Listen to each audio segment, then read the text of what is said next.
కాశీబుగ్గ ఆలయంలో తొక్కిసలాట ఘటన చాలా బాధాకరమన్నారు హోంమంత్రి అనిత. ఇది ప్రైవేట్ ఆలయమని 4 నెలల క్రితమే ప్రారంభించారని చెప్పారు. కార్తీక మాసం శనివారం ఏకాదశి కలిసి రావడంతో వేలాది మంది భక్తులు వచ్చారని చెప్పారు.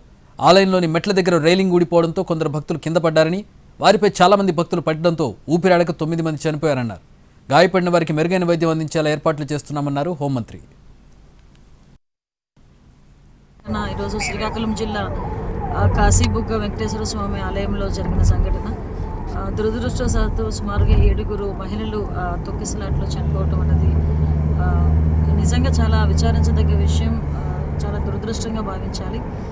ఏదైతే కాశీబుగ్గ వెంకటేశ్వర స్వామి ఆలయం ఉన్నదో అది ఒక ప్రైవేట్ ఆలయం. అది దానికి సంబంధించి 4 నెలల క్రితం అది ఓపెన్ అయిందని కూడా లోకల్ ఎమ్మెల్యే గారు కూడా చెప్పడం జరిగింది.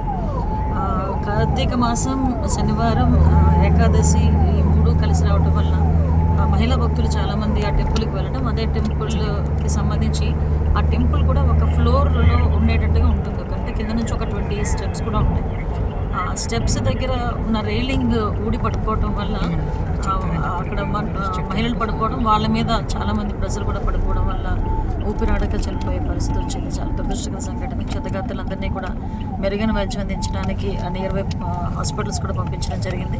ఇమ్మీడియట్గా మంత్రి అచ్చెన్నాయుడు గారు, కొండపల్లి శ్రీని గారు, లోకల్ ఎమ్మెల్యే గారు అందరూ కూడా అక్కడే ఉండి సహాయక చర్యలు పర్యవేక్షిస్తున్నారు. డిపార్ట్మెంట్, పోలీస్ డిపార్ట్మెంట్, అదేవిధంగా ఫైర్ డిపార్ట్మెంట్ కూడా ఇమ్మీడియట్గా అక్కడికి చేరుకొని సహాయక చర్యల్లో పాల్గొంటున్నారు.